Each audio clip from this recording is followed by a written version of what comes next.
Hello, I am George Meek, Director of Research for Metascience Foundation. I hope that by now you have become familiar with the mind-expanding concepts presented in the Many Mansions chart, as well as those in the text and illustrations in the booklet, The Magic of Living Forever, and the pamphlet, A Photo History of Man's Communication Systems. With that background, you can better comprehend the significance of the material you will be hearing in this recording. On it, I share with you information regarding one of the most exciting events that has occurred in the long history of man. Since the beginning of time, people in all parts of the globe have speculated as to whether or not death was the end. Thousands of years of such speculation, plus the admonition of religious leaders to believe in a life beyond the grave, still left nagging doubts in the minds of all but the most devout. We were told that life after death existed, but no one could ever pick up a telephone or a two-way radio and carry on an extended and meaningful conversation with even one of the perhaps 8 billion persons who have lived on Earth and then died. Well, the message of this tape is that the long silence has been broken. Lengthy, two-way, normal voice conversations with persons who have died are now a reality. They have taken place. They have been recorded. In order to report to you on this momentous development, I will divide the information into several blocks. First, I will talk about the history of attempts to use electronic instruments for communication with the worlds of spirit. Then I'll tell you about the first major breakthrough, followed by the second breakthrough. Then I'll talk about the status of the present research and its significance for all mankind. Lastly, we will consider plans for further research. So let's start with the historical background of instrumental communication with those who have died. If you wish to comprehend the breakthrough to be reported later, it is really important for you to absorb the background information that I will give in the next several minutes. The story begins about 60 years ago. The idea of building a wireless or telephone or radio that would make it possible to talk to the dead is an idea that has been around that long. Three of the greatest geniuses and inventors of our age, men who helped harness electricity for the good of mankind and laid much of the foundation upon which our marvels of electronic communication have been based, spent the final years of their lives trying to develop devices for communicating with the world of spirit. These men were Edison, Marconi, and Tesla. They succeeded in much else, but all died without inventing such an instrument. The reason they failed is obvious, at least from today's vantage point. When Thomas Edison died in 1931, scientific knowledge about the nature of energy had advanced very little. The field of solid-state physics, for instance, had not yet been born. Following in the footsteps of those famous explorers are some pioneers whose names will not be as familiar to you.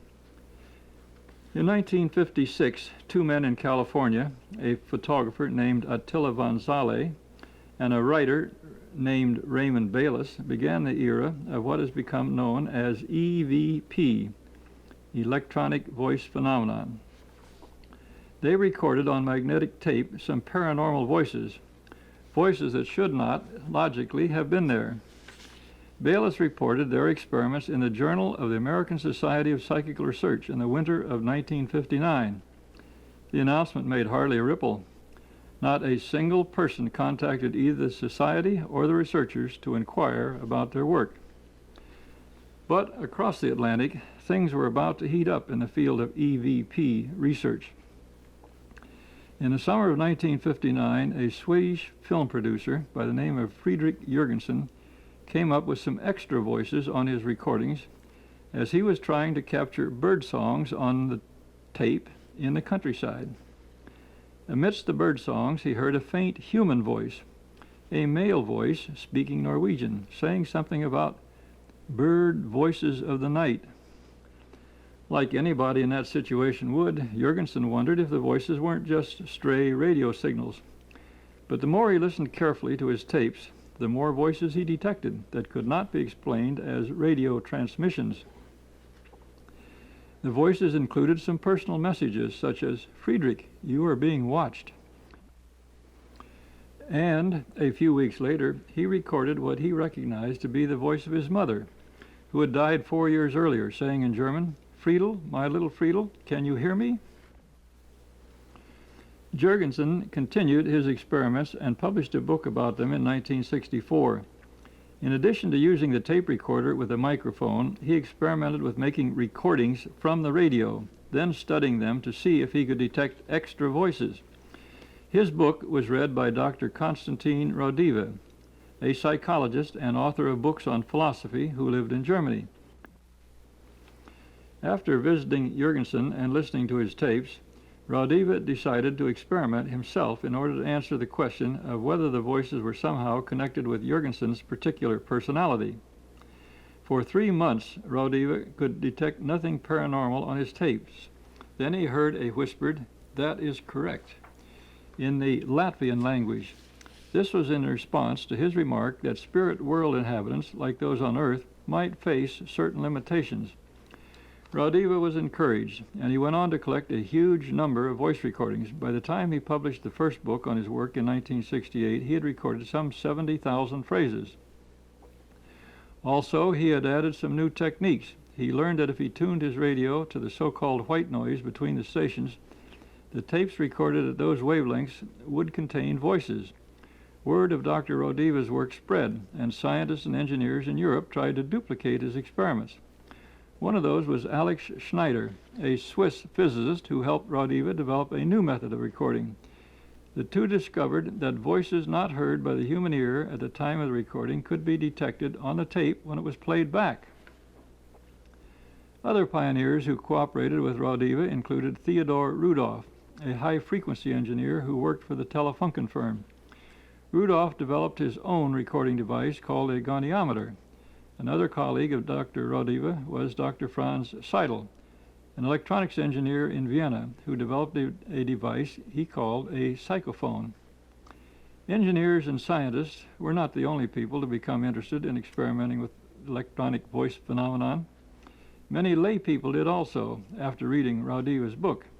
So many began experimenting, in fact, that a German woman, Hanna Buschbeck, started a newsletter in 1969 to help the experimenters keep in touch and exchange ideas. Today, there are more than 1,000 people in Germany alone recording, analyzing, and cataloging paranormal voices.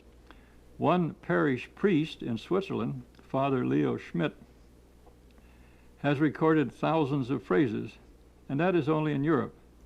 Not until 1971 was Raudive's book brought out in English under the title Breakthrough, an amazing experiment in electronic communication of the dead. It was published by the British firm of Colin Smythe, which is a fascinating story in itself. Mr. Smythe was handed a copy of Raudive's book at a book fair in Germany with a suggestion that he might want to consider publishing it. He turned it over to an associate, Peter Bander, who was skeptical about the whole matter. Until, that is, Smythe himself tried some experimenting with the voices and came up with the voice of Bander's mother, who was dead.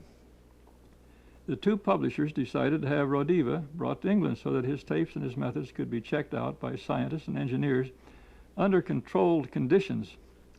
Convinced that Raudive had, in fact, come up with unexplained voices on tape, they published the book, along with a record of some of the voices recorded. As a result, many more scientists and laymen throughout the world are now experimenting with EVP. So far, I have said little about the content of the messages these researchers are receiving. Frankly, there have been serious problems with these recordings. First, they are very difficult to hear and understand. As an example, let me play you a minute or so of Dr. Raudive's tapes of the electronic voices. A request by the experimenter that the voice entities should tell him from where they came is answered by a voice saying, "Seelisches Land."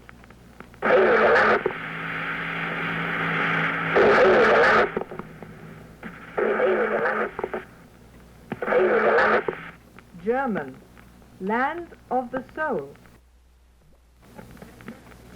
A voice, later identified as that of a man who lived and died in a place called Kirnbach in the Black Forest, Germany, says, Wartet auf Walter von Kirnbach.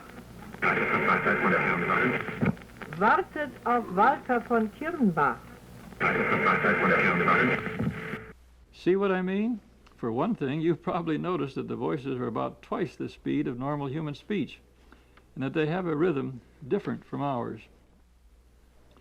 Then, there is the problem that Dr. Raudive knew many languages: Swedish, German, Russian, Latvian, Spanish, French, and English.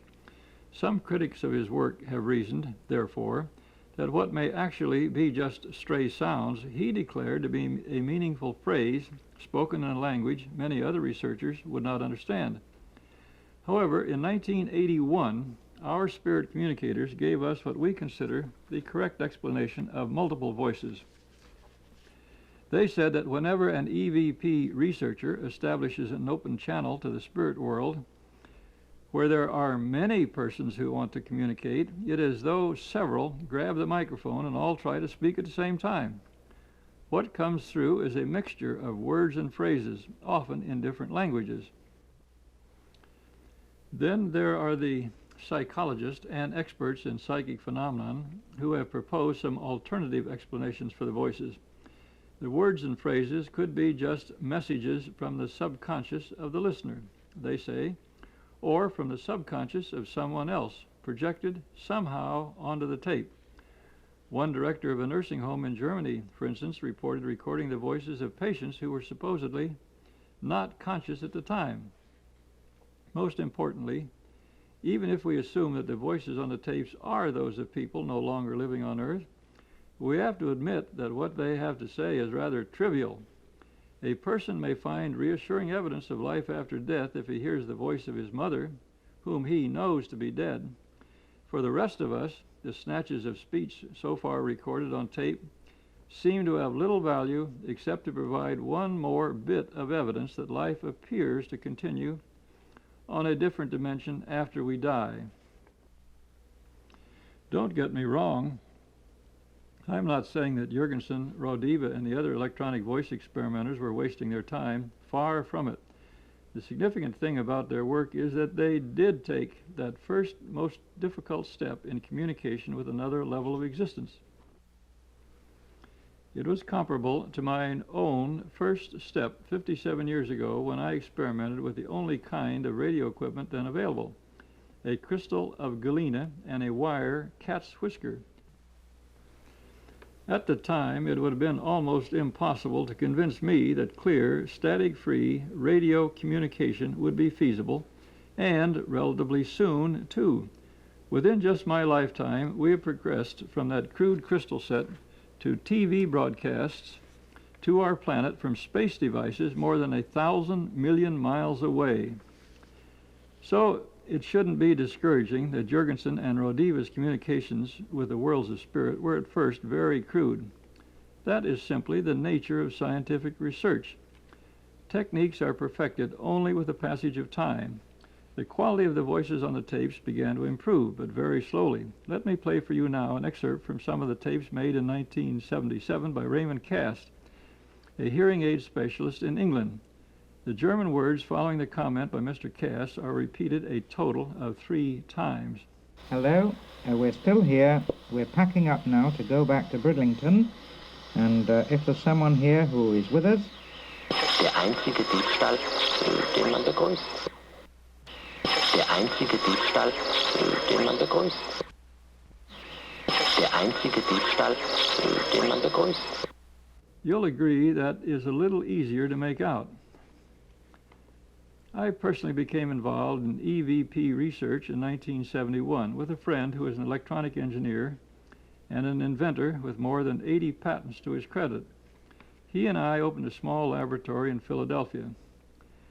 By 1975, we had become convinced that an apparatus far more sophisticated than what I found then being used in Europe would be necessary. We also decided that it was desirable to obtain help from the other side, that is, the active collaboration of someone who had died and who wanted to work with us in achieving two-way communication. That was easier said than done. About this time, we met William, an electronic technician who had well developed clairvoyant and clairaudient capabilities. In other words, he had the ability to see and hear persons in other dimensions. With his help, we made contact with a man who, dead for 5 years, had been a medical doctor on our plane of life. Doc Nick, as we came to call him, had, fortunately, also been a ham radio operator. He suggested that instead of the so-called white noise traditionally used by EVP researchers, we should use certain audio frequencies. These would serve as an energy source against which the sounds produced by Doc Nick's vocal cords in his astral body could be played. Remember the electro-biochemical diagram on pages 13 and 14 of the Magic of Living Forever booklet that shows the astral body? He said the result would be that our ears and a tape recorder would pick up his voice. This suggestion sounded plausible to us because we'd observed that all EVP voices had to steal energy from radio frequencies, spoken or sung words, music, or natural or artificially created white noise and so forth. After some experimentation, we had the great thrill on October 27, 1977, of hearing Doc Nick's first words just barely coming through the quite loud mixture of tones we had provided as a starting point. To you, hearing it for the first time, this short exchange may be almost as difficult to understand as the EVP voice samples given earlier. Here's the exchange.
We really can't blame William for being a bit scared when he had his first communication with someone who had been among the so-called dead for 5 years. But he showed his own good sense when he remarked to Doc Nick, "Who do you think will believe anything like this?" Our position in releasing these materials is precisely that of Doc Nick when he replied, "Don't worry about that. It's not important, believe me." Those who scoff at this information, even after carefully evaluating this tape and the related printed materials, may later find themselves in the embarrassing position of one member of the French Academy of Sciences years ago. He told his learned colleagues, "I personally have examined Mr. Edison's phonograph, and I find that it is nothing but the clever use of ventriloquism." If some of you scoff at our breakthrough, it is probably because Doc Nick sounds a bit like a robot. We certainly agree that he does. But please recognize what you just heard for what it is. A start had been made toward someday getting continuous two-way conversation instead of jammed together bits of pieces, phrases that were characteristic of tens of thousands of the earlier EVP voice recordings. At about this time, it was our great good luck to come into contact with a scientist among the so-called dead who identified himself as Dr. George Jeffreys Mueller. We remembered the 2,000-year-old injunction in the Bible to the mediums of that day to test spirit communicators. So we checked to see that Dr. Mueller really was who he claimed to be, and we hit the jackpot. He told us where we could find a copy of his death certificate issued in 1967. He told us his Social Security number. And he told us intimate details of his life and scholastic activities at the University of Wisconsin and Cornell University, his instructorship in physics at Cornell, and his top-level jobs in government and industry. His photograph and biographical data are given in our publication entitled Spiricom. The fact that Dr. Mueller had written a textbook on electronics and had had a lifelong hobby of studying the theory of music enabled him to help us carry the research far beyond the level we had reached with Doc Nick, and further refine our understanding of the audio frequencies we needed to arrive at our second major breakthrough. It occurred on September 22, 1980. Here it is. William, I think that's much better right there, William. Now I'm going to give you a round of one again, William. Do you understand? William. Yes, sir, I understood, Doctor. Very well. I'm going to give you a round of 1 to 10. 1, 2, 3, 4, 5, 6, 7, 8, 9, 10. One moment, William. Okay. Very well, Mary had a little lamb. Its fleece was white as snow, and everywhere that Mary went, the lamb said, "Oh, play that back for me, William." William. Yes, sir. Play that back for me. All right, Doctor, I'm sorry, I was lighting a cigarette. Oh, those cigarettes again. Understand me, William? Yes, I did, Doctor. Very well. I'm back about 3 feet now. I'm back about 3 feet. I'm going to give you a round of 10. 1, 2, 3, 4, 5, 6, 7, 8, 9, 10. Not change that frequency again, William. Very well, Doctor. 1, 2, 3, 4, 5. I think that is somewhat better, William. Play that back if you will. Well, Mary's little lamb certainly is adding to its claim to immortality. But since one of the first rules of science is that of replication, nothing could be more gratifying than to have Dr. Mueller's conversation confirm that we had at last established meaningful instrumental communication with a person who had shed his physical body. Now, thanks to Dr. Mueller's contributions to the new communication systems, we want to share a remarkable conversation with another communicator. What makes it remarkable is that he says he died 151 years ago. Fred Ingstrom, which is how he identifies himself, says he lived in a rural area in Virginia and died in 1830. Our check of the scanty birth records of that place and time have not yet confirmed his existence then. But as you learned in The Magic of Living Forever, serial time as we know it does not exist in the worlds of spirit. When you listen to this next conversation, observe that this quality of Fred Ingstrom's voice while still robot-like, is vastly better than that of Doc Nick's voice at the time of our first breakthrough. Excuse me. Would you give me a count of 10?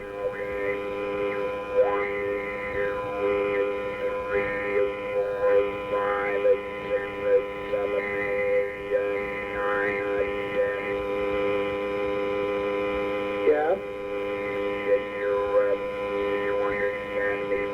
Yeah, I understood you. Let me make a little change here, okay?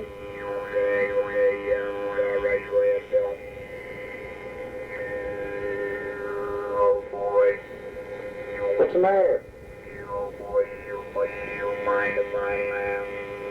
No, go ahead and laugh. Okay. Let's see. I'll make a change here. Now say something. Give me a count of 5. 1, 2, 3, 4, 5. You sound more like a robot. Maybe I am a robot. I doubt that very much. I'm going to change it back again. Now give me a count of 5. 1, 2, 3, 4, 5. Again. Wait a minute. 1, 2, 3, 4, 5.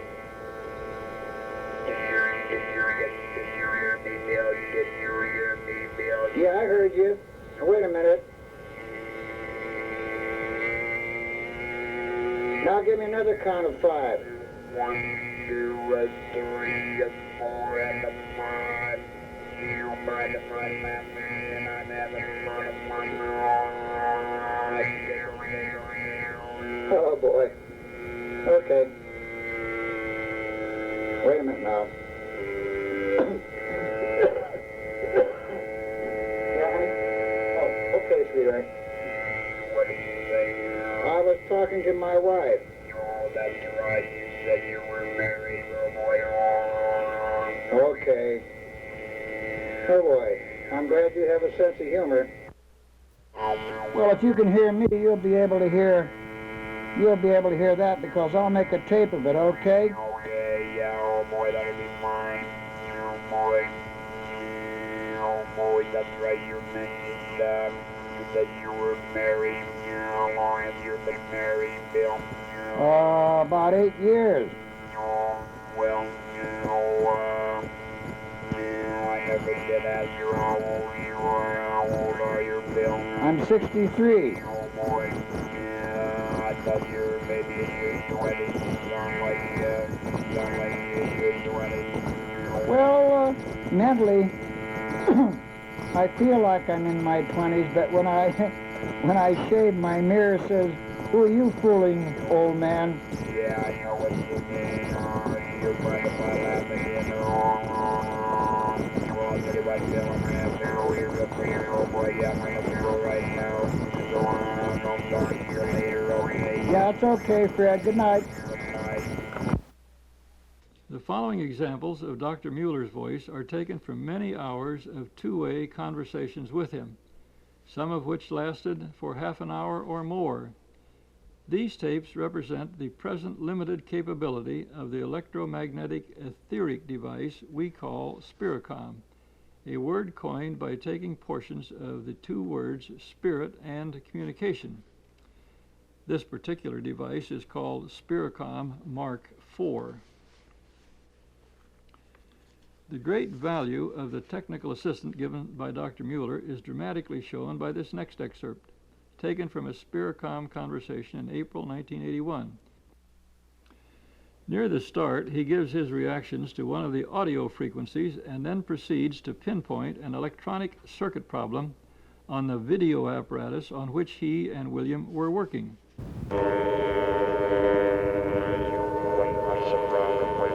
Just a minute, Doctor. Yes, I know you're here, but I'm going to cut down the volume of these other frequencies. Very well, William. I want to cut them down to a level that won't,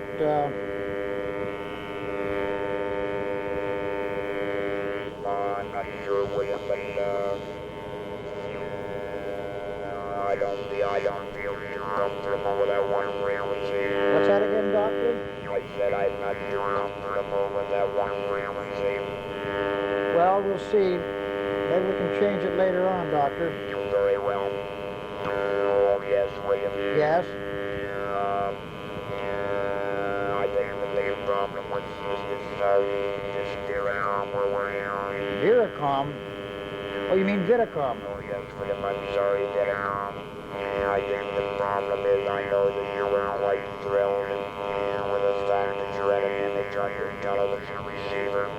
However, William, I think the big problem is an impedance mismatch into that third transistor. Third transistor? Yes, the transistor that follows the input. I don't understand. The preamp. Oh, the preamp. Yes. I think we correct that by introducing a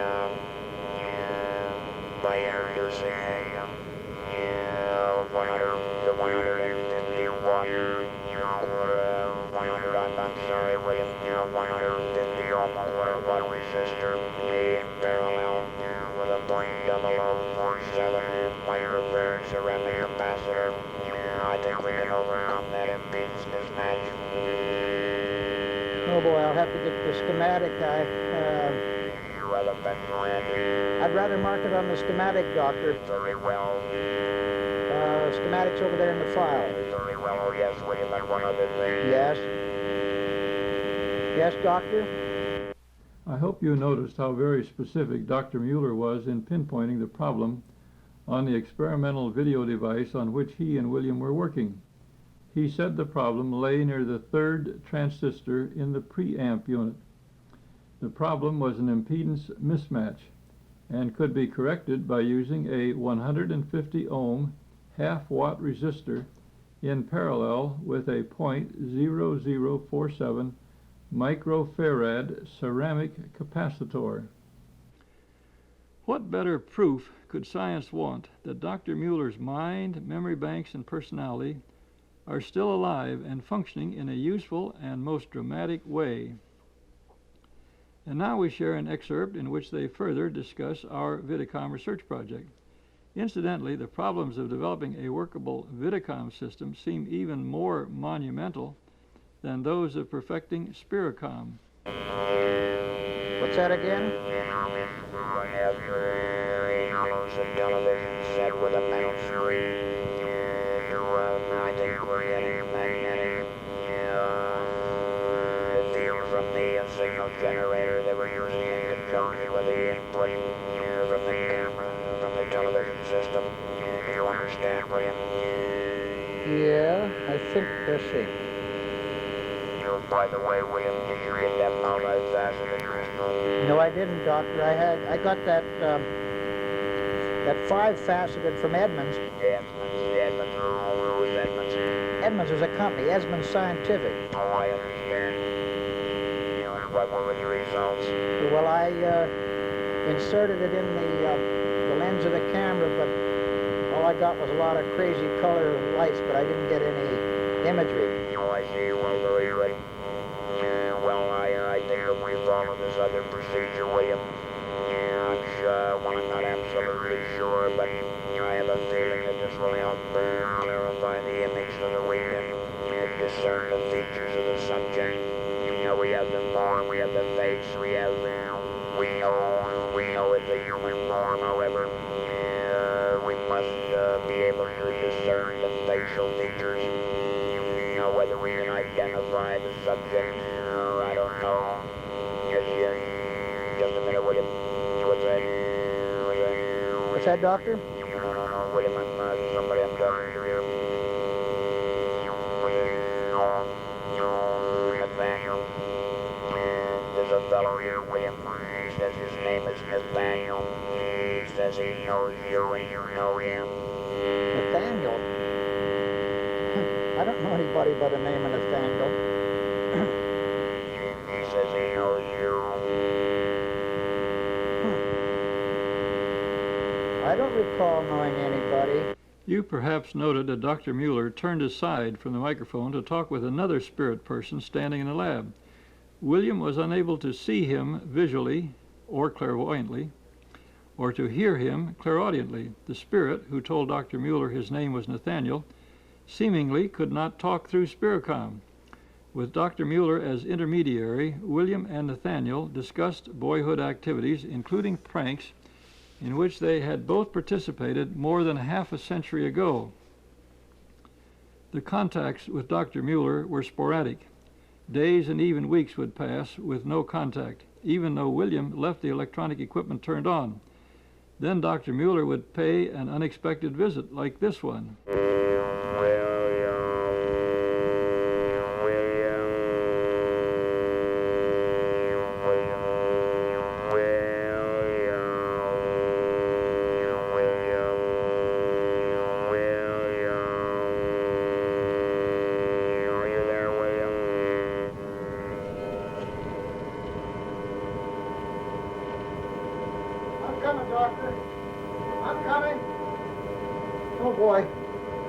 I'm sorry, Doctor. I'm sorry. Oh boy. I just went downstairs for a cup of coffee. I'm sorry, Doctor. That's all right, friend. Then, equally frustrating, there would be a totally unexplained termination of contact in the midst of a very useful conversation. Here is an example. Well, I understand, but, well, a lot of things I don't understand. Do you have any suggestions, Doctor? Do you have any suggestions? Dr. Mueller? Dr. Mueller? Oh, boy. Dr. Mueller, are you there, sir? Oh, my God. Dr. Mueller? Oh, boy. In the early months of our conversations with Dr. Mueller, electromagnetic factors, the phase of the moon, sunspots, or other unknown factors resulted in poor quality of Dr. Mueller's voice, as you will notice in this excerpt, in which Dr. Mueller responds to William's mention of possible surgery. These comments and his observations and his own death 14 years previously are worth careful listening, even though the poor quality may try your patience. Yes? Well, I'm not very happy with you. That surgery was not necessary. But there are times when surgery becomes necessary, but don't worry about it, will you? Worry does not help the situation in your case. Should surgery become necessary in the future, since it's not a malignancy, it's malign, what do they call it? It's benign. Since it's benign, there's no need to worry about it, William. Did you understand? Hopefully you won't have to have that surgery, William. But I said you have to have that surgery. Please, William. Please, worry will not help in the least. Do you understand, William? Yeah, I understand, but do you understand, Doctor? I know I'm not getting any younger, but I know I understand, William. Well, in my case, well, I was fortunate. It was sudden, however. Really, if you know in advance, this is the important thing. That's the one benefit that you will find as a result of our contacts. You are aware. I was not aware of this side, the potential over here, but you are. So when I got over here, it was like waking up in the morning and not knowing where you were at, or having a bad dream. There were many discussions on more joyful subjects than surgery and death experiences. Often, Dr. Mueller displayed his delightful humor. In this excerpt, he speaks of his fondness for carrots and cabbages. yeah, I just turned on the tape recorder, Doctor. Very well, William. You said to hurry back, and I did. That has been exactly 1 week ago. Yeah, ho, yourself. Cold weather has left us temporarily anyway. It's raining and it's nice and warm. Of course, know what to expect. I'm going to try to put in a little garden this year. Wonderful. Send me your humble carrots. What's that again? I said you would send me a humble carrots. A couple what? Humble carrots. Oh, carrots. Yes, with it. Also a nice head of lettuce. Nice head of lettuce. I'm not going to plant acres, Doctor. What's that? I think you were talking at the same time I was. Perhaps I said humbly and some cabbage. I like a fried cabbage. I love fried cabbage. Fried cabbage. Well, I like sauerkraut. Oh boy. Well, you know what sauerkraut will do. Yes, I do. You know, Doctor, I never thought I'd see the day when I could, oh boy, talk to someone like you in the way we're doing. And let's say 10 years ago, someone told me this was possible. I would recommend that they be sent to the funny farm. Well, perhaps you're right. Yes, both Williams' fellow researchers and you listeners have difficulty believing these really are conversations with a scientist whose funeral took place 14 years ago. After all, it does take a bit of getting used to. The following exchange is one of several in which Dr. Mueller states that serial time, as we know it, does not exist in his world. I said, I'm sorry, Doctor, but, oh boy, it's almost 4 o'clock in the morning, and the last time we talked was, what, about 2:15. I just forget what time it is. Oh, there we go with that time. William, you know better than that. What's that, sir? You know better than that. I'm not aware of time over here. Well, I know that's what you said, sir. I'm not joking, William. I'm not joking. Now listen, William. Please listen very carefully. Yes? Please adjust that frequency, William. All right, sir. Oh, boy. We were constantly amazed that Dr. Mueller could see everything in the lab.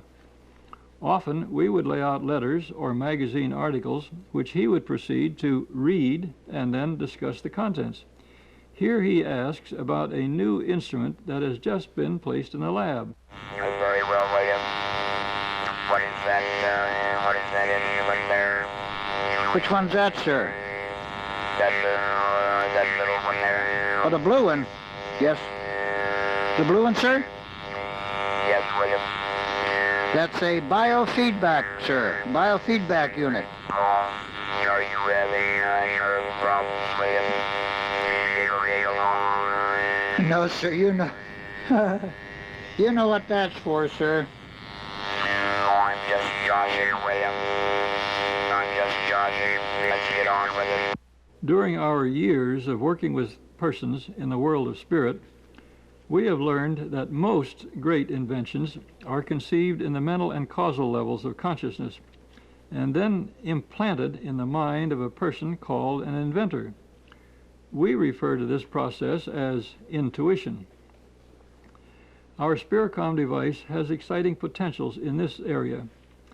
Sometime in the decades ahead, ideas will be transmitted directly by Spiricom from a scientist in the higher planes, just as is being done in this excerpt of an August 1981 tape. Now, very well, William. You have that frequency set now, William. I think I've got it, Doctor. Very well. Try adjusting it just a little bit, William. You understand me, William? William, Yes, sir. try adjusting that frequency just a little bit. I'll get you around 5, William. 1, 2, 3, 4, 5, 5, 4, 3, 2, 1. Yeah, I think that's the best frequency, William. Now the next project, William. William. Yes, sir. I'm listening. Very well.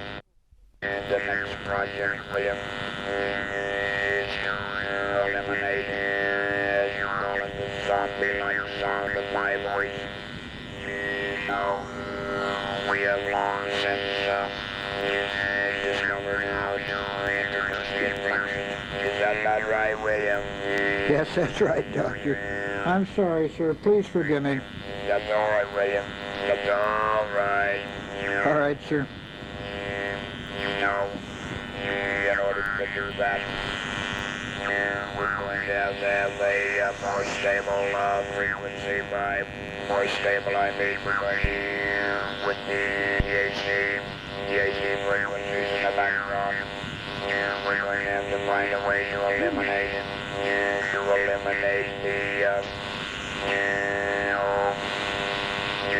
terminal frequencies, the FRIEIONAL frequencies. William, you understand me, William? I understand you, Doctor. Now for an evidential item that will gladden the hearts of even the most strict parapsychologists. On one occasion, Dr. Mueller suggested we refer to a small book he wrote in 1947 entitled Introduction to Electronics. Yes, sir. Did you obtain that book of mine yet? Oh, that book of yours? No, sir. By the way, our friend, Mr. Meek, is really going all out to find that because I want to read those 2 pages you mentioned, sir. Very well, and I want you to read them, William. There must be copies available somewhere. Well, I think, George, it's Mr. Meek, our friend. Your friend. Yes. Even if he has to go to the Library of Congress, he'll probably do that. Oh, I see. All right. Well, very well. No, even the Library of Congress does not have a copy. However, just at the time this tape is being prepared, I have located the book in the archives of the State Historical Society of Wisconsin, Dr. Mueller's native state. Dr. Mueller had given us the design of the electronic circuit to make a small device for treatment of arthritic joints. We built 2 prototypes, and on the small-scale tests by clinics in Florida and Japan, there seemed to be positive results. In this excerpt, reference is made to this device as IFRT. Also, you hear of Dr. Mueller's giving us unlisted telephone numbers and asking us to make calls. We did this on several occasions and with amazing results. William, Yes, sir. the Arthritic Foundation. You will spare no expense or time to give IFRT.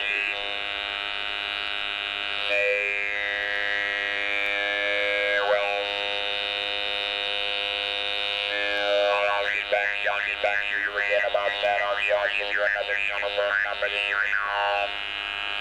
And you might mention my name. Mention your name, sir? Yes, William. In what respect, sir? Well, I was quite interested in treatment of arthritis and also, yes, by the way, William, should you make that other telephone call and hearing absolute cancer cells? A capsule of cancer. Oh, I know what you're talking about now, sir. No, sir. Dr. Mueller, please, sir. William, Yes, sir. turn the camera off. Turn the camera off. Well, sir, I like to record this so that if you should tell me something, sir, and I forget, I'm trying to remember, I can always play this back, sir. I said turn that camera off.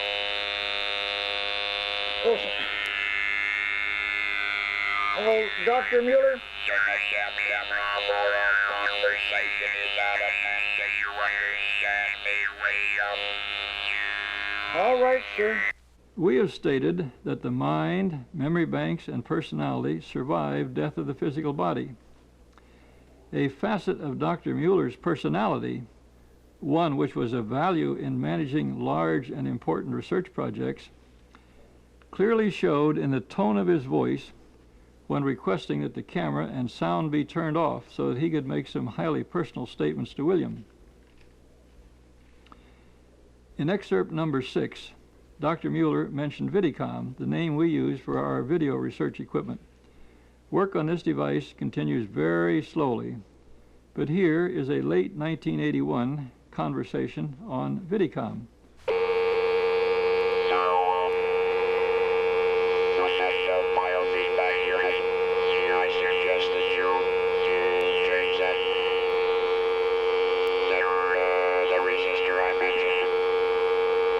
found the schematic for that, sir. You did? Yes, sir. I don't have the schematic for the one a cheapie I bought at Radio Shack, but that's the one I've been using. You're joking with me? No, I'm not joking, sir. That cheapie? Yeah, that cheapie. That's the one I was using when you showed up on television last night. And I guess you noticed how, well, I'll have to admit I was somewhat frightened when Mom, you know, showed up. And earlier in this tape, I'd promised George that I'd show him somewhat of what we had accomplished with VIDICOM. We don't have any facial features or anything like that yet, but both you and Mom, and I don't know who the other person is, I said just anybody else who comes with the love of God and you're friendly, but I don't know who it was, but I just invited anybody. And did you notice the interruptions? Oh, yes, with me. You did? Good. So, I don't know, there's just not enough hours in the day anymore, Doctor. Well, you've got to get your rest, Raymond. I know I have to get my rest, but there's just not enough hours in the day anymore. We conclude this series of excerpts with a most prophetic exchange. William? Yes, sir? Did you make that telephone call yet? No, sir. Well, I insist that you do, William. Now you must understand one thing, William. Yes, sir? I cannot be here forever. I cannot guarantee how long I can be visiting here. However, I will do my best. Do you understand, William? Yes, sir? There's a time and a place for everything. So, as I have mentioned before, there's some things I think you should be aware of.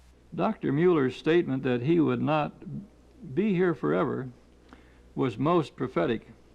As the months passed, I was able to observe that he was beginning to shed his dense earthly vibrations and was starting his progression upward, as depicted on the large chart entitled, "In My Father's House There Are Many Mansions." Within 1 month of his having made the statement about not being able to stay forever, he had increased his consciousness to the point where our electronic system, called Mark IV, could no longer be used for contact. In anticipation of that event, we had already started to design equipment which might someday be able to resume contact with him. Such research is described in Volume 7 of this series, a technical manual entitled Spiricom. We stress that our Mark IV design of Spiricom is of very limited practical use in its present embryonic form. It requires an operator with a very special type of psychic energy. Even such a person cannot consistently communicate. For example, we lost our contact with Doc Nick shortly after it was established, and with Fred after a few weeks. Our Mark IV is not as good as Mr. Bell's first telephone. Although his messages could travel in only one direction, at least the device worked every day. However, the problems of devising a successful two-way system to speak to the so-called dead are far more complicated than those that faced the inventors of the telephone, telegraph, and radio. With our Spiricom research, we must grapple with spirit world energies of which our sciences are totally ignorant. For these reasons, Metascience Foundation has already planned the design approaches for 3 additional types of communication systems. It has published a technical manual entitled Spiricom, summarizing its research to date and outlining these new approaches. It has made all of its experiences and designs available to researchers throughout the world, free of patents and copyrights. Now I want to demonstrate the high quality of voice reproduction, which is our ultimate goal for Spiricom. I can help you do this by turning the clock back and sharing some examples of a type of communication known as direct voice. This involves a very rare psychic ability in which certain energies from a living person are combined with energies from the world of spirit to form an invisible larynx or voice box. The person alive in the worlds of spirit steps up to this device and speaks just as he did when he still had his physical larynx. His voice is so clear that it can be understood easily by people in the room and can be recorded. Leslie Flint of London, England, is one of the comparatively few psychic persons who has this ability. Over the years, hundreds of famous people still alive in the worlds of spirit have spoken via direct voice through him. I have selected excerpts from 4 talks given by this method. They will show you how the individuality of the speaker still comes through and will add to your knowledge regarding what concerns individuals who have shed their physical bodies and now look at their life and yours from a different perspective. The first speaker is Sir William Crookes, the famous British physicist and psychical researcher. Crookes died in 1919 at the age of 87. The following 5-minute excerpt is from a talk he gave via direct voice 43 years after his birth into a new dimension. And I must admit, it's a great pleasure to me and others here to sometimes have the opportunity of endeavoring to break the bonds and the barriers and get through on some sort of level which is nearer our own condition of life and way of thought. And I'm very glad that you particularly are endeavoring to assist us in this. Well, I think you're perfectly right in all that you say. I wonder if you were a spiritualist yourself when you were on the earth.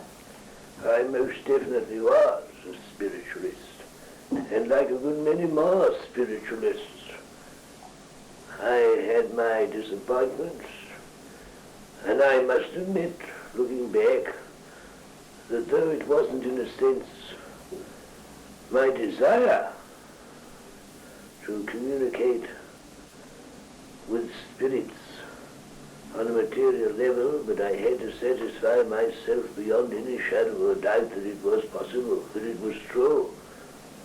And in consequence, I had to work on a certain level for that purpose and that purpose alone.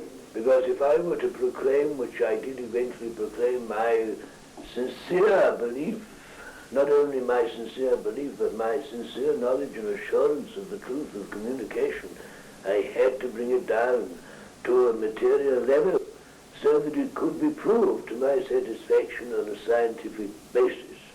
But of course, now Yes. I am very conscious of the need for the true spiritual revelation to come, and I feel sure that we should be able to accomplish a lot more than we have done up to now, if only we could find the mediums who, once they've been tested and proved and have worked, no doubt, on a certain level for a certain time, for the evidence which is essential for that mediumship. At the same time, it is no point and no sense in staying on that level, pandering to the mundane. We must eventually be given the opportunity to get through, as much as it is conceivably possible, of revelation in the truest sense of spirit, and what spirit can achieve and what it can do, and what it is, and what it has done in the past, and where it is leading us. And all this we are hoping, desperately hoping to accomplish. You know, I published certain books which were, I suppose, to a great extent helpful in propagating this spiritualism, as you call it, to the masses. People took notice of me, and I'm very glad that they did. But I only wish to goodness that I could have pursued it further on a more spiritual level and published my findings in that respect. I have read many books about spiritualism by scientists. Well, my name's Crookes. William Crookes. And you know, I've been very interested for a long time, and I have been present at your sessions, your meetings. Sometimes I've been very pleased, and like so many others, been very disappointed also but that's bound to be in the scientific research, in all kinds of research. And in such a subject as this, you're bound to have it. It can't be otherwise. Indeed, never two occasions are the same. The power, the conditions, the vibrations, everything is so variable and so changeable. But there's no doubt about it, there has been a breath of fresh air breathed into your world from this side latterly, and now we are hoping that we shall be able to continue that. We shall hope to be able to get through and to bring forth as much knowledge and as much experience as we possibly can. Of course, we've had a lot to contend with, as one can well imagine. All sorts of conditions and vibrations are bound to affect us from time to time. There are bound to be weeks when no doubt the little that we can give will seem little enough, but there'll be others when we shall achieve a great deal. There have been some very wonderful sessions in the past, and we hope to repeat them again and again. I certainly am most anxious for that, as indeed are all the group here. You know that? Yes, oh yes, I know that. And I'm hoping that things will be on the same line as all of you desire it to be. Well, we hope so, because after all said and done, we've been going on for years and years and years, and the old way, you know, I'm not saying it hasn't done a lot of good. I'm not saying it hasn't given a lot of people comfort. After all, that is a very important thing in itself. But after all, we've got a great truth to reveal, and yes. The knowledge that some of us have experienced and gained is such that we feel it's so vital that the people of Earth, at least those who will listen and those who will take note and learn, should understand more of it, this great truth. There's so much to be revealed, and people just do not realize how vital and important it is, and what a vast change and difference it can make, not only in their personal lives, but in the world as a whole. One of Crookes' great friends was Professor Charles Richet of Paris, France. Richet won the Nobel Prize for Physiology and Medicine in 1913. He spent 40 years in psychical research and was the only person to serve as president of both the British and French Psychical Research Societies. He died in 1935 at the age of 85, but delivered these comments about the voice box 31 years after arrival in his new surroundings.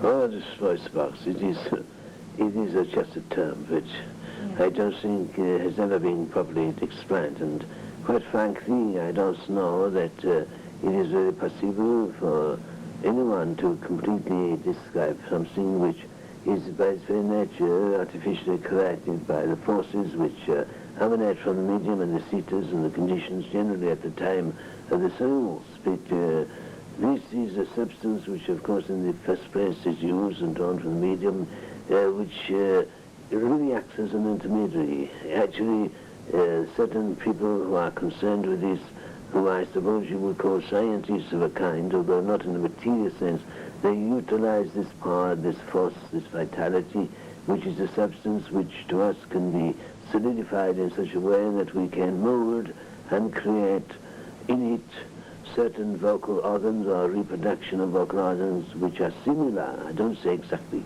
which are similar to the organs of the person on your side. But there again, this is artificially created. We have to, by a concentration of our thought, have to enter into this and vibrate it so that it will create sounds, wavelengths, vibration. All that you ever hear from us is purely artificial vibration. It comes to you as a voice. Sometimes it is lacking in personality. Sometimes a person who is receiving a message will say, oh, what the voice conveyed to me was very good, but it did not sound like this or that person. But this is because naturally the person who is communicating, unless they have a strong personality and can enter into this thing in such a way that they can assert their personality and transmit through this artificial means something of themselves. Some people are more successful than others. But this is something that takes training, that takes much experience. It doesn't necessarily happen all at once. Only with those who are really experienced can you hope to receive something which is so evidential and personal, because it is so reproduced in such a way that it could be unmistakable. Only the person concerned. You see, this point is that This is a transmission of personality, quite apart from message and context of content of message. It is something which is essentially of the individual, providing the individual can assert his or her personality, transmitting that thought force in such a way that the vocal organs or the artificial ones respond and create and vibrate in your atmosphere sounds which are similar, but not necessarily accurately 100% of the individual who is communicating. Sometimes, of course, an individual who is more experienced will transmit in the first person for the person concerned, which sometimes can be confusing. The same as materialization. Often when the power is not too good or the conditions are not very congenial, instead of using the ectoplasm to build a field form or a figure, they will transmute, as it were, or transfigure the medium. They build over the medium, and people who don't understand assume it is the medium. The medium is often blamed for inaccuracies. Medium is invariably blamed for whatever happens, good, bad, or in default.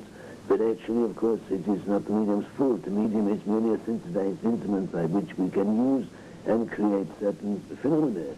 And this varies so strangely, so acutely, that what may happen one day will not happen the other day. And what may be good one day will be poor another day. And also the atmospheric conditions, which are very important to you, affect very much the phenomena. If the conditions are bad, if the vibrations around the earth are bad, if thought forces around, for instance, especially in the circle of the time, are bad, they will affect it. Storm and an electric atmosphere are very bad for phenomena of this nature. And the miracle is that if one can achieve anything at all on such an occasion, because it is electrical vibration. And indeed, there are so many factors in communication involved that the miracle is that one receives, as you do often receive, extraordinary interesting things in communication. Yes, as Professor Richet observed, it is remarkable that the voice and personality come through as well as they do. Now we hear the delightful voice of the beloved English actress Ellen Terry. Although she died at age 78 in 1926, here is an excerpt from a talk she gave through direct voice on July 4th, 1965, 39 years later. I find personally that it is not so much the being able to concentrate one's thoughts so that they are received via this mechanism which is termed the voice box, which really reproduces one's thoughts. It's not so difficult getting one's thoughts reproduced. I think the main difficulty is making sure, if one can be sure, that one's personality is very apparent. You see, if you can realize that in this communication it is really a form of thought transference. I concentrate my thought as to what I wish to convey. The reproducing voice box reproduces the sound so that you can hear the thought, vibrating your atmosphere. But the difficulty is to intensify oneself to the extent that one's personality, as one remembers it, particularly perhaps from an earthly point of view, so that it is recognizable on your side perhaps to people who may have known us when on earth. The problem is to transmit a complete impression of oneself, not perhaps altogether as one may be now in one's new environment, but perhaps more often as one was when one was on earth, particularly from the point of view of the evidential aspects. Of course, we're much more concerned with transmitting our thoughts and our personality as to our present state, which from our point of view obviously is the important thing. But we have to bear in mind that there are people in your world who are waiting for what they feel is substantial evidence of personality. And of course you must remember that quite often, and indeed in most instances, one must change one does not remain the same. One does not remain as one was. If it was so, it seems rather pointless to go on living in any conditional world. But of course the evidential value of reproducing one's old self is important, and that is the problem and the difficulty. It is not so difficult, perhaps, in a sense, to reproduce one's self if you've only just recently come over, because you have not, in consequence, changed so drastically. And when you make the attempt to communicate, if you are successful, it is more likely that you will reproduce a great deal of yourself as you were known. But to those souls who have progressed and have gone on, as it were, to a higher condition of life, the old self is very different. For instance, a person such as myself who was aged, if I were to come back as I am now, in appearance and in personality, a much younger woman, although I reproduce that self as I am, which would be preferable, because I would rather people know that I am no longer an old lady. But if I were to do that, people would say, oh, that couldn't possibly be, because she was very old when she died, and her voice was very different, you see, and so on. But people must remember that if we come, as we do, from spheres far removed from your world, then not only have we mentally and spiritually advanced, but also, in a sense, if I can use the expression physical, although it is not the correct word, because you will naturally think of the material aspect entirely, but the point is that we outwardly have changed. For instance, no longer has one an aged body, no longer does one suffer from the material ailments that one may have had when on earth. One's body is young and revitalized. It is quite different.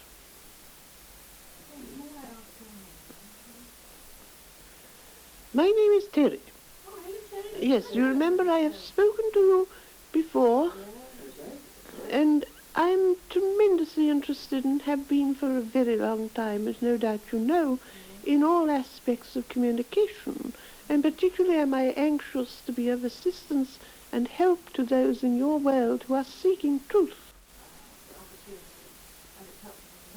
Well, I'm very happy indeed, because all we who come to you, and I speak for everyone here, our main concern, our main interest and desire in coming to you is to be of real service, to take away the fear of death, to give people the realization of life that is to come, to make them more and more conscious of their responsibilities one to the other while on earth, to realize that the life on earth is a very necessary and a very essential part of their evolution, and not to accept it just as the only life, and to try to realize too that it is not only the life that is to come. The responsibility of life is tremendous, and although there are times when it seems that the life on earth has no rhyme nor reason, no plan, there seems to be no real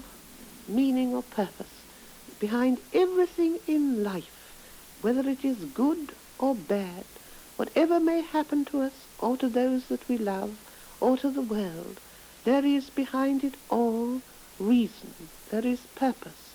When there are things that come to pass in our lives and the lives of those that are near and dear to us, and indeed to the world at large, there is a reason. Quite often, indeed, one can trace much unhappiness in life to man himself. Man himself invariably brings upon himself all manner of ill, because he thinks ill, and he brings in consequence the unhappiness that he so often rejects, and so often he feels unnecessary, and so often he considers unjust. Often man rails against God, blaming God for all the manifold conditions of life that cause sadness and unhappiness. But within man is the power of good, and also, unfortunately, the power of so-called evil. There is always the opportunity for man to create happiness, to create good conditions, and there is for man the opportunity to create the opposite. Man blames God when things go wrong, but rarely praises him when things go well. Man creates out of his ignorance quite often catastrophe and sadness and illness. So much of the ills of the world can be traced to man's own foolishness.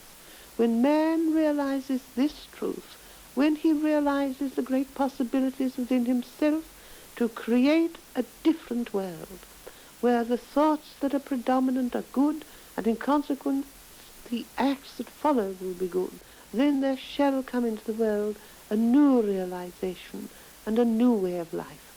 For our final sample of direct voice, we hear the American newspaper tycoon William Randolph Hearst, who died at age 87 in 1951. From his new perspective in the world of spirit, he looks back at some aspects of his business life 17 years after his funeral. I suppose in my own fashion I served a purpose. It doesn't alter the fact that, like most human beings, I made some drastic mistakes. But I suppose, like the average human being, there's the good and the bad, fairly equal proportions. If I had my life over again, I suppose, like the vast majority of people, I'd do more or less the same. Doubt very much if I would be all that different. Although one can't help wishing that one had done so much more good. I wish to goodness that I could undo certain things. But I'm in good company. This whole business of communication between your world and ours is so in itself complicated. I realize that only too well. Trying to talk to you from this side of life, trying to keep my mind clear, fresh, and uncluttered, trying to recapture, when necessary, memories which, I suppose, recounted in this fashion would bring some proof to certain people. But remembering myself as I was, and knowing my friends, those that are left, and they're very few, remembering them and knowing myself and them, I realize that it will take a lot of convincing. In the hard-boiled world of newspaper, facts are vital. And this is a subject which I already realize in trying to speak to you is important and essential to be as factual as possible. Qualities which certainly helped me when I came here to a better understanding of the realities of life. Path is never easy, and anyone in my position, in such a position as mine, finds it even more difficult, possibly. Too much power is bad, really bad, or woman. And in my own fashion, I wielded a power over millions of people, and particularly over my intimate associates and close friends. And that power in itself, unfortunately, placed me in an invidious position. But although I had some faith, as one must have, and trust in human beings, particularly those tested and tried, I realized only too well that power corrupts even those that are near and dear to you. Surrounded by yes men, surrounded by people whose one desire was to make for themselves a nest. Quite often I was placed in a position where I was never sure about any man. And yet I was blessed with some very good friends. Marion, particularly, who did so much for me. I don't know, as I look back in my life, I see and I realize only too well that we are all building for ourselves an illusion. And as I think back in time, I realize that perhaps more than most, I lived a world and created a world of illusion. Very little satisfied me. I was never too satisfied with anything or anybody. Always wanting change, always wanting something new, something different. Until a time came when I lost all sense of reality. I lived in a world of my own creation. Indeed, I know that some people looked upon my empire as corrupt. And I see now that in some senses it's true. And I defy anyone living in a world such as yours, caught up as I was politically and in every sense, materially, not to be to some extent corrupt and corrupting. But in spite of all this, I like to think and feel that here and there, and I think I can say with sincerity, and I'm not condoning myself, neither am I trying to find excuses, but here and there I did some good. You know, the Hearst Empire, newspaper empire, Yes. was the most powerful in the United States. And I go back there sometimes to the office, and I see and I note, and I'm interested. But I'm no longer, thank God, so involved, so concerned. But I am concerned with one thing more than anything else. I'm concerned, as far as it is possible, in bringing to your world a greater realization of truth. When I see the sad state of affairs today. Have these voices been faked? Of course not. They were not created by fraud on the part of Leslie Flint. These four speakers are as vibrantly alive today as is our good friend and collaborator, Dr. George Jeffries Mueller, the American physicist who, over a 3-year period, helped us create Mark IV Spiricom equipment. Now, with these added insights on the reality of life after death provided by the marvel of direct voice mediumship, let us return to the matter of our instrumental approach to communication via Spiricom. Let us consider the significance of the Spiricom breakthrough. The fact that our recent instrumental communications are in some ways as crude as were the initial communication by means of telegraphy, wireless telegraphy, telephone, and radio is of no importance. What is important are these astonishing facts.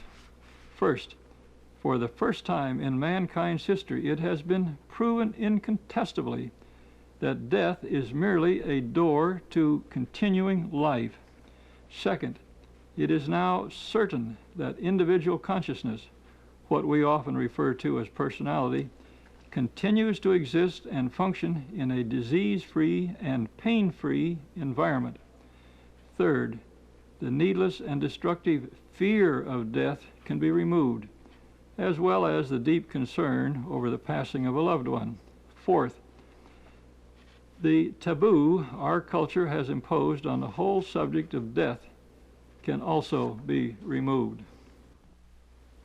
Fifth, something else that can be jettisoned is the accumulated, non-productive religious dogma that has ruined countless lives over the centuries to the extent that it imposed burdens of fear and guilt.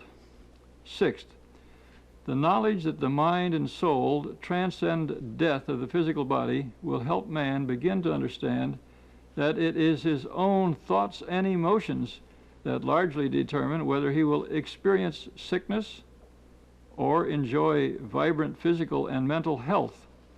7. Spiricom developments can bring about changes in both science and religion to the improvement of both. 8. Each individual can begin to realize that he or she is a permanent inhabitant of an apparently limitless cosmos and not just a soulless, maze-running rat or corn-pecking pigeon as proclaimed by present-day behavioristic psychologists. 9th, in the decades or centuries ahead, when such an instrumental system is perfected to the point where it can communicate with the mental and causal planes, mortal man will have access to the accumulated wisdom of the ages. That's quite an imposing list, isn't it, to result from this development of Spiricom? How many events in the history of man have had more profound implications for the future of the human race? Now you see why I said in my opening statements that I was going to share with you information regarding one of the most exciting events that has occurred in the long history of man. So there you have the first report to the public on our many years of research. In a few days, listen again to the conversations with Dr. Mueller and the direct voice comments by Richet, Crookes, Terry, and Hearst. Realize these for what they truly are. Conversations taking place with people whose bodies were buried or cremated 14 to 43 years ago. Realize that their minds, memory banks, and personalities are still vibrantly alive. Now that you possess this knowledge, as well as other information in the accompanying booklet and in the Many Mansions chart, you can rest assured that you too will be living forever.